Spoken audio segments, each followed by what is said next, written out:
And they were a totally different persona. I just didn't know it, and I hadn't thought about it, and that was my lesson learned.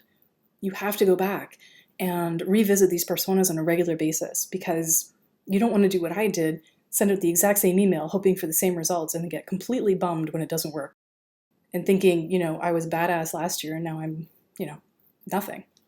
So this is where we talk about future trends and why, last year was different than this year, or 6 years ago was different than 6 months ago.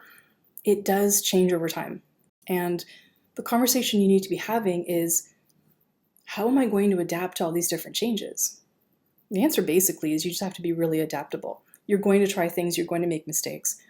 But if you keep revisiting it and looking to improve over time, you're never going to hit a problem in the long run. You're always going to be evolving, right? So I can't predict the future. That is a crystal ball I do not own. It's anybody's guess what's going to happen 6 months from now, 6 years from now. But what I do see happening, what the trend is doing right now, is high-touch marketing and a very personalized email campaign. All right, let's circle this up. We've talked about AI, audience changes, common mistakes. We've talked about all different things like the domino effect of your marketing. We've talked about the power of personalization, detailed empathetic buyer personas, and I really recommend you do that in a big way. We talked about even when I had to do cold calling, which I actually enjoyed and got pretty good at. But what I want to talk about right now is what we're seeing the trends happening for fall.